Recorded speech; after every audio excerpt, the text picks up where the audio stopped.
দশম স্কন্ধ গোপলীলাম যে কৃষ্ণ পরানন্দময় অটন্তি আশ্রিত আশ্রয় বিহরি যাদব সাগরে যশবি স্তারিয়ে সংসারে নিরোধ করি দুষ্ট জন করিলে ধর্ম সুরক্ষণ তাহার গুণলীলা রস দশম স্কন্ধরে প্রকাশ দেবকী পুত্রে নিজ নাশ গোবিন্দ হইব শুনি ভয়ে কংস গোবিন্দ তাছড় পুত্র কলা নাশ গোবিন্দ প্রথম অধ্যায়ে প্রকাশ গোবিন্দ প্রথম অধ্যায় অবশেষ বৃত্তান্ত দ্বিতীয় প্রকাশ তৃতীয় কংস নাশ পাই কৃষ্ণ দেবকী গর্ভে যাই রহিলে জানি সর্বদেব দেবকী বোধি কলে স্তব চতুর্থে কৃষ্ণ বন্দী ঘরে গোবিন্দ জনমী গলে নন্দপুরে গোবিন্দ পঞ্চমে চণ্ডিকার বনে গোবিন্দ শুনিল কংস মন ছন্নে গোবিন্দ দুষ্ট মন্ত্রী কবল শুনি গোবিন্দ বালক বদহিত মণি গোবিন্দ ষষ্ঠরে কৃষ্ণ জন্মোৎসব আনন্দে নন্দ সারি সর্ব মথুরাপুরে প্রবেশিলা বসুদেবর ভেট হেলা সপ্তমে মিত্র বড় মানি ব্রজে গোমন্তে নন্দপুণী পুতনা মরিছি দেখিলা অত্যন্ত আশ্চর্য হইলা মারিচ কটা তৃণাবর্ত মুখে দেখাই ন জগত গোকুলে ক্রীড়ন্তি শ্রীহরি অষ্টমে বাললীলা করি মাটি ভক্ষণে কৃষ্ণ মুখে বিশ্ব ব্রহ্মাণ্ড মাতা দেখে নামকরণ কলে মুনি নবম অধ্যায় বখানি দধি মন্থন্তে সে যশোদা শ্রীকৃষ্ণ স্তন পানে বাধা যাই ভাঙ্গিলে ভাণ্ড মান দশম অধ্যায় বর্ণন জামলা অর্জুন মোক্ষণ 11 অধ্যায় বর্ণন বালগোপাল সঙ্গে মিলি বাছুরি রঘু রঘু হরি মাইলে বক বছাসুর দ্বাদশ অধ্যায় সমাচার সর্বস্বরূপে অঘাসুর গোবিন্দ গিলন্তে বসা গোপ বাল গোবিন্দ শ্রীকৃষ্ণ কলে তার বধ গোবিন্দ ত্রয়োদশরে সম্বাদ গোবিন্দ কৃষ্ণଙ୍କ বন্য ভোজি বেড়ে ব্রহ্মাসীন বসা বালে যেমন্তে করিলে হরণ চতুর্দশরে তা বর্ণন কৃষ্ণ মহিমা অদ্ভুত দেখিল ব্রহ্মা মোহগত স্তব আরম্ভ কলা ভয়ে বর্ণন পঞ্চদশাধ্যায়ে ষোড়শে বিনাশিতে নৌকা কালীয় বিষ্ণু গোপরক্ষা কালীয় দলন চরিত শপথ দশরে বর্ণিত 18 অধ্যায়ে কালীয় সর্পকূপে নাগালয় বননলু গোপগণ শ্রীকৃষ্ণ কলে পরিত্রাণ প্রলম্বাসুর বধবাণী গোবিন্দ ঊনবিংশতিরে বখাণী গোবিন্দ মুঞ্জ কাননে বনানলে গোবিন্দ বসন্তে গোকুল গোপালে গোবিন্দ তারিলে শ্রীনন্দনন্দন গোবিন্দ 20 অধ্যায়ে বর্ণন গোবিন্দ বর্ষা শরদ শোভা চাহি গোবিন্দ রাম গোবিন্দ সঙ্গ হই গোবিন্দ ক্রীড়ন্তি যে শোনে গোপালে গোবিন্দ বর্ণন 21 গোবিন্দ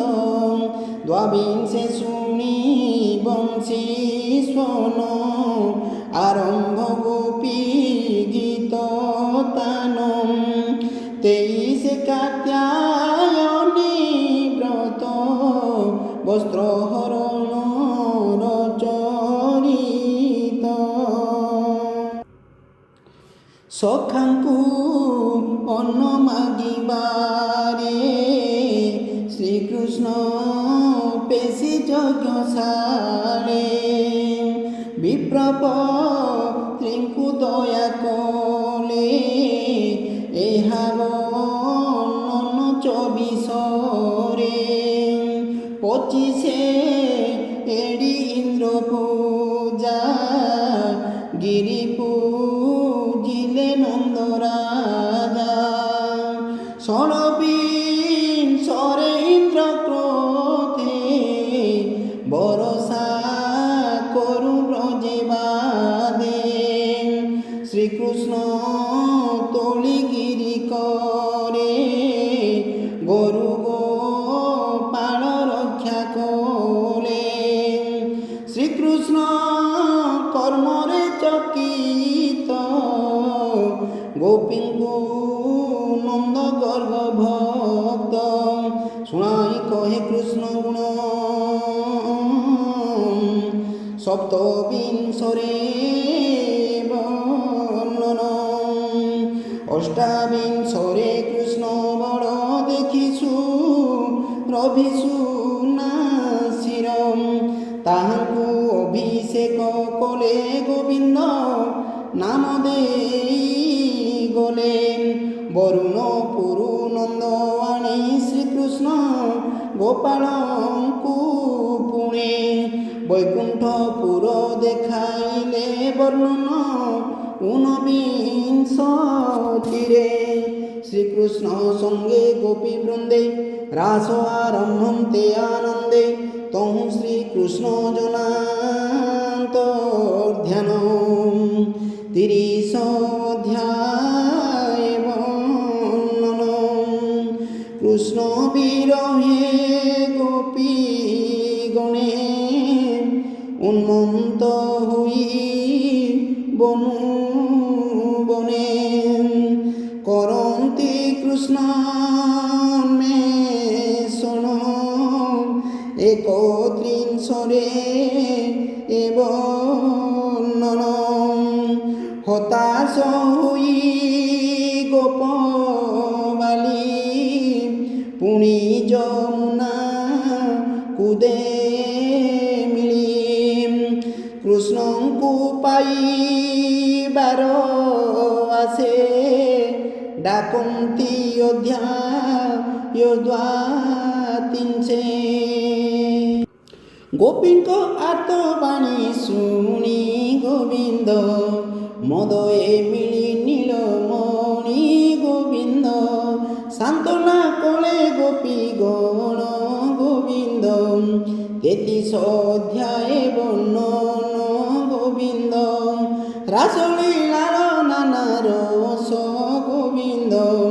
চতুর্থিংশরে সুপ্রকাশ গোবিন্দ নন্দকু সর্বমুখু তারি গোবিন্দ বিদ্যাধরকু মুক্ত করি গোবিন্দ করিলে শঙ্খচূড় বোধ গোবিন্দ পঞ্চতিরিশে সংবাদ গোবিন্দ পূর্বোধ্যায় অবশেষ চরিত ছত্রিশে প্রকাশ শপথ ত্রিংশে কৃষ্ণ বনে চলন্তে মিলি গোপী গণে যুগ্ম শ্লোকরে গীত মান করি কাটিলে দুঃখে দিন অষ্টাত্রিংশরে হত বৃষ গোবিন্দ রামকৃষ্ণଙ୍କୁ কংস গোবিন্দ বসুদেবর জানি সুত গোবিন্দ অক্রূর পেশিলা তুরিত গোবিন্দ পূর্ব অধ্যায় শেষ কথা গোবিন্দ 39রে ব্যবস্থা গোবিন্দ কেশী অসুর ব্যোমনাশ গোবিন্দ চরিত অধা চত্বরিংশ গোবিন্দ 41 অধ্যায়রে অক্রূর প্রবেশ গোপরে 42রে মধুপুরী কৃষ্ণ গমন্তে গোপনারী বিলাপ পুনি বিষ্ণুপুর দর্শন করিলা অক্রূর কৃষ্ণଙ୍କୁ মণি সর্বেশ্বর প্রণমি ভক্তি রে অক্রূর 43রে স্তুতি কলে সগুণ গুণ ভেদরে 44রে রাম হরি মথুরার জক সংহারি সুদামা কান্তায়িত বেণী গোবিন্দ বরে তোষিলে ভাব ঘেনি গোবিন্দ কুজশলক ধনু ভঙ্গ গোবিন্দ সজাইবার সভারঙ্গ গোবিন্দ পঞ্চরিষ্ঠ রক্ষী বধ 45রে এ সংবাদ যেমন্তে রাম কৃষ্ণ বেণী কংস হস্তির প্রাণ ঘেনি প্রবেশ হেলে রঙ্গ মধ্য 46রে সে সংবাদ মল্লযুদ্ধ যে কংস বধ 47রে সংবাদ 48রে কৃষ্ণ রাম রাজন করি উগ্রসেন বিদ্যাপতির গুরু ঘরে গোবিন্দ পুনি প্রবেশ মথুরারে গোবিন্দ বিদ্যাপতির গুরু ঘরে গোবিন্দ পুনি প্রবেশ মথুরারে গোবিন্দ গোবিন্দ গোবিন্দ গোবিন্দ গোবিন্দ হে কৃষ্ণ বৃন্দাবন চন্দ্র গোবিন্দ बोलिए सच्चिदानंद भगवान वृंदावन बिहारी लाल की जय। उमापति महादेव की